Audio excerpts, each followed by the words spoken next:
شہدائے کربلا کی یاد، شہر شہر یوم عاشور کے جلوس۔ کراچی میں نشتر پاک سے برآمد جلوس، حسینیہ ایرانیہ کھارا در پہنچ کر اختتام پذیر۔ عزاداران کا ماتم اور نوحہ خوانی۔ لاہور میں نثار حویلی سے برآمد ہونے والا مرکزی جلوس کربلا گام شاہ پر ختم ہوگا۔ اسلام آباد، لاہور، پشاور اور کوئٹہ سمیت ملک بھر میں 10 محرم الحرام کے جلوس روایتی راستوں پر گامزن۔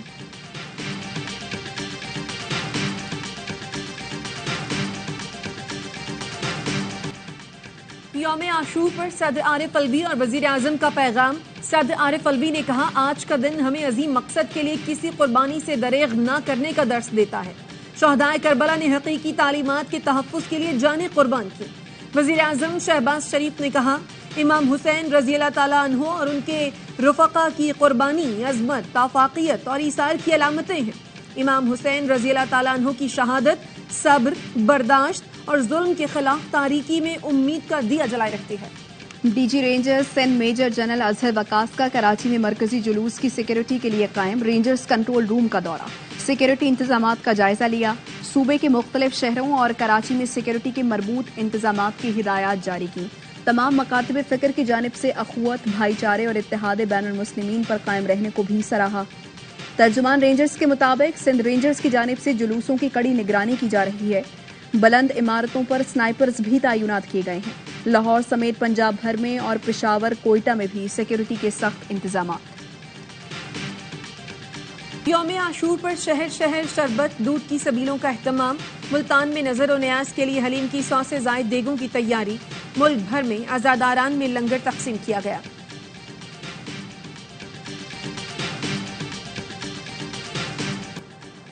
کراچی میں تیز رفتار ٹرک نے ماں بیٹی کو کچل دیا۔ گولی مار میں موٹر سائیکل سڑک کے گڑھے میں گری، پیچھے سے آنے والا ٹرک موٹر سائیکل پر چڑھ گیا۔ 30 سال کی نگینہ اور 5 سال کی ارمش جاں بحق۔ گھر والے کہتے ہیں نگینہ ناشتہ لینے گئی تھی اور موت کی خبر آئی، اس کے 3 چھوٹے بچے ہیں۔ پولیس نے ڈرائیور کو گرفتار کر کے مقدمہ درج کر دیا۔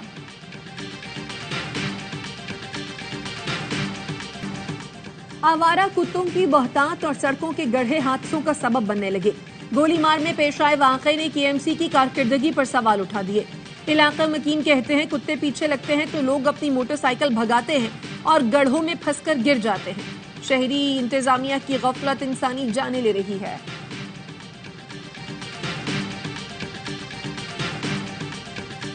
تشدد کی شکار سول جج کی گھریلو ملازمہ 5 روز سے لاہور میں زیر علاج۔ پروفیسر الفرید ظفر کے مطابق رضوانہ کی طبیعت پہلے کی نسبت بہتر ہے، لیکن آکسیجن کی ضرورت اب بھی پڑ رہی ہے۔ طبیعت خراب ہونے پر آکسیجن لگا دیتے ہیں۔ بچی کو نرم غذا دینا شروع کر دی ہے۔ بچی پر تشدد کے کیس میں نامزد سول جج کی اہلیہ نے لاہور ہائی کورٹ سے حفاظتی ضمانت حاصل کر رکھی ہے۔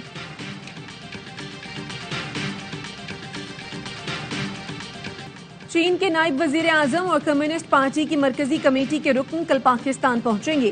ترجمان دفتر خارجہ کے مطابق چینی نائب وزیر اعظم صدر پاکستان اور وزیر اعظم سے ملاقات، سی پیک کی 10ویں سالگرہ کی تقریبات میں شرکت کریں گے۔ چینی نائب وزیر اعظم نے بین الاقوامی اقتصادی تعلقات اور بیلٹ اینڈ روڈ انیشیٹو کے نفاذ میں نمایاں کردار ادا کیا۔ چین نے 6 ماہ بعد پاکستان میں نئے مستقل سفیر کا تقرر کر دیا۔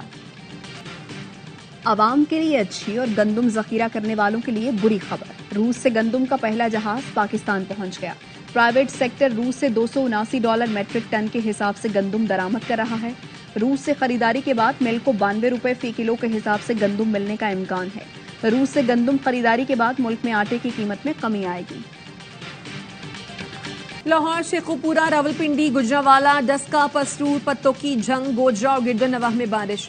لاہور گلشن راوی میں 152، لکشمی چوک پر 101 ملی میٹر بارش ریکارڈ۔ قذافی اسٹیڈیم کے اطراف میں پانی جمع۔ گجرانوالہ اور ساہیوال میں نشیبی علاقے زیر آب۔ سوات میں شدید بارشوں کے باعث لینڈ سلائیڈنگ۔ مالم جبہ روڈ کل رات سے ٹریفک کے لیے بند۔ شانگلہ میں لینڈ سلائیڈنگ کی وجہ سے لنک روڈ بند۔ چیلانچ میں سیلاب سے گھروں، فصلوں، باغات کو نقصان، رابطہ سڑکیں تباہ۔ بارشوں کے باعث اسلام آباد کا راول ڈیم بھر گیا، سپل ویز کھول دیے گئے۔ بارشوں اور بھارت کی جانب سے پانی چھوڑنے پر دریاؤں میں پانی کی سطح میں اضافہ۔ بہاول نگر کے قریب دریائے ستلج میں درمیانے درجے کا سیلاب۔ مومکا کے مقام پر عارضی بند ٹوٹ گیا، متعدد آبادیاں زیر آب۔ منچن آباد میں بابا فرید پل کے قریب حفاظتی بند ٹوٹنے سے سیلاب نے تباہی مچا دی۔ چشتیہ میں عارضی بند ٹوٹنے سے متعدد آبادیاں ڈوب گئیں. ستلج میں ہیڈ سلیمانکی کی حدود میں درمیانے درجے کا سیلاب. کالعدم ٹی ٹی پی نے افغان طالبان کے بعد سے افغانستان میں اپنا اثر و رسوخ بڑھا دیا. سلامتی کونسل میں پیش کی گئی رپورٹ نے پاکستان کی موقف کی تائید کر دی. رپورٹ میں خبردار کیا گیا کہ کالعدم تحریک طالبان پاکستان القاعدہ کے ساتھ الحاق کی کوشش کر سکتی ہے. اقوام متحدہ کی کمیٹی نے مشاہدہ کیا کہ طالبان اور القاعدہ کے درمیان تعلقات اب بھی قریبی اور نمایاں ہیں. افغان صوبے کنڑ میں مختلف دہشت گرد گروہوں کے زیر انتظام تربیتی کیمپوں کو کالعدم ٹی ٹی پی کے جنگجو بھی استعمال کر رہے ہیں. کئی منقسم گروہوں کے ساتھ دوبارہ اتحاد اور افغان طالبان کے اقتدار سنبھالنے کے بعد کالعدم ٹی ٹی پی پاکستان میں علاقوں پر دوبارہ کنٹرول قائم کرنے کی خواہش مند ہے. پی ٹی آئی کے دور میں ڈیفالٹ سے متعلق دعوے پر شبر زیدی اور اسد عمر آمنے سامنے. شبر زیدی نے کہا ملک دیوالیہ ہونے کے قریب تھا اس لیے اسد عمر کو ہٹایا گیا. سابق وزیر خزانہ اسد عمر کی جانب سے شبر زیدی کے دعوے کی تردید. کہا شبر بھائی خیریت ہے, یہ کہانی کہاں سے ایجاد کر دی؟ میرے وزارت خزانہ سے ہٹنے کا مہینہ اپریل 2019 تھا. اس وقت زر مبادلہ کے ذخائر 8.7 ارب ڈالر تھے. یہ ڈیفالٹ کی کہانی کہاں سے آ گئی؟ اسد عمر کا شبر زیدی کے انٹرویو پر رد عمل دیکھیے. آج پروگرام سوال یہ ہے میں 8:03 پر.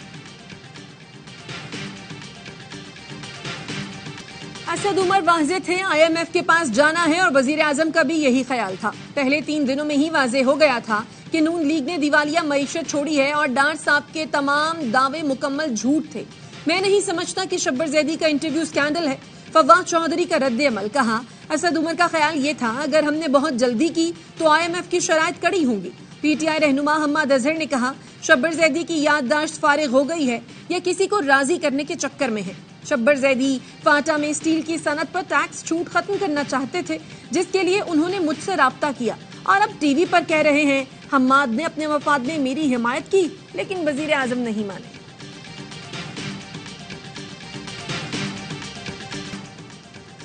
بابوسر ٹاپ حادثے میں جاں بحق ایک ہی خاندان کے 8 افراد کی میتیں آبائی علاقے ساہیوال پہنچا دی گئیں.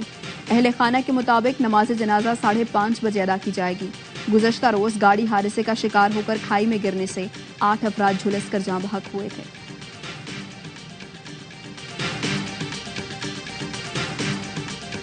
مقبوضہ کشمیر میں بھارتی فورسز نے ظلم کی انتہا کر دی. روہنگیا کے پناہ گزینوں کے کیمپ پر حملہ. آنسو گیس کی شیلنگ سے 1 ماہ کا بچہ جان سے گیا. والدین کو بچے کے جنازے میں ہتکڑیاں پہنا کر لایا گیا. بھارتی پولیس کی روہنگیا مسلمانوں کو احتجاج سے روکنے کے لیے فائرنگ اور شیلنگ. فلسطین میں قابض اسرائیلی فورسز کے مظالم جاری. مغربی کنارے میں صہیونی فوج کی فائرنگ سے 3 فلسطینی نوجوان شہید اور متعدد زخمی. رواں برس اسرائیلی فوج کے مظالم سے 37 بچوں سمیت 202 فلسطینی شہید ہو چکے. قابض فورسز نے ہیرون میں واقع ایک گاؤں کو پانی فراہم کرنے والا کنواں کنکریٹ ڈال کر بند کر دیا. سویڈن اور ڈنمارک میں قرآن پاک کی بے حرمتی کے واقعات. سعودی وزیر خارجہ شہزادہ فیصل بن فرحان کا سویڈن کے وزیر خارجہ سے رابطہ. انتہا پسندانہ کارروائیوں کو روکنے کے لیے فوری اقدامات کا مطالبہ. کہا قرآن کی بے حرمتی کے واقعات نفرت کو ہوا دینے کی کوشش ہے. سویڈن کی وزیر خارجہ نے کہا مقدس کتابوں کی بے حرمتی کی تمام کارروائیاں رکوانے کی کوشش کی جائے گی.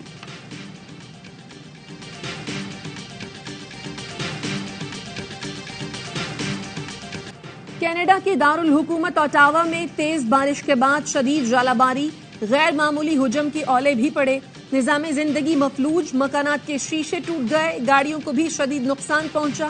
انٹاریو اور کیوبیک میں 10,000 افراد بجلی سے محروم. انتظامیہ نے متاثرہ علاقوں میں بحالی کا کام شروع کر دیا. افریقی ملک نائجر میں بغاوت کے بعد فوجی سربراہ نے خود کو سربراہ مملکت قرار دے دیا. آرمی چیف کے خطاب میں عوام سے حمایت کی اپیل. کہا ملکی سیکیورٹی کی بگڑتی صورتحال اور بیڈ گورننس کے باعث حکومت کا تختہ الٹنے کا فیصلہ کیا. نائجر میں فوجی بغاوت کے خلاف مظاہرے جاری. بحر الکاہل میں فوجی ہیلی کاپٹر گر کر تباہ. عملے کے 4 ارکان لاپتہ. آسٹریلیا نے امریکہ کے ساتھ فوجی مشقیں روک دی. آسٹریلیا کے وزیر دفاع کا کہنا ہے ہیلی کاپٹر جمعے کی شب گرا تھا. امریکی وزیر دفاع لائیڈ آسٹن اور وزیر خارجہ اینٹونی بلنکن بھی آسٹریلیا میں موجود. دونوں کی ریسکیو آپریشن کے لیے امریکی مدد کی پیشکش. 1986 میں لاپتہ ہونے والے کو پیما کی باقیات مل گئی. سوئٹزرلینڈ میں میٹر ہارن گلیشیئر پر گلنے سے ایک انسانی باقیات ملی ہیں۔ خبر رساں ایجنسی کا کہنا ہے یہ جرمن کوپیما کی باقیات ہیں جو 37 سال قبل لاپتہ ہوا تھا۔ یہ تصدیق ڈی این اے ٹیسٹ کے بعد کی گئی ہے۔ 2 دن، 2 براعظم، 2 مختلف فارمیٹ، 2 50۔ محمد رضوان کا منفرد کارنامہ۔ جمعرات کو سری لنکا کے خلاف کولمبو میں ٹیسٹ کھیلا، اگلے ہی دن کینیڈا کے گلوبل T20 لیگ میں ایکشن میں نظر آئے۔ 18 گھنٹے کا سفر کیا، ایئرپورٹ سے سیدھے گراؤنڈ پہنچے، میچ کھیلا اور نصف سینچری بنا کر اپنی ٹیم کو فتح دلائی۔ ورلڈ کپ کے لیے ٹکٹوں کی آن لائن فروخت کا آغاز 10 اگست سے شروع ہونے کا امکان۔ بھارتی میڈیا کے مطابق ورلڈ کپ کے لیے شائقین کرکٹ کو اسٹیڈیم میں داخلے کے لیے فزیکل ٹکٹس کی ضرورت ہوگی۔ میچز کے ٹکٹس آن لائن خریدنے کے بعد فینس کو کلیکشن سینٹر سے فزیکل ٹکٹ لینا ہوگا۔ میگا ایونٹ کے لیے ای ٹکٹ کا اجرا نہیں ہوگا۔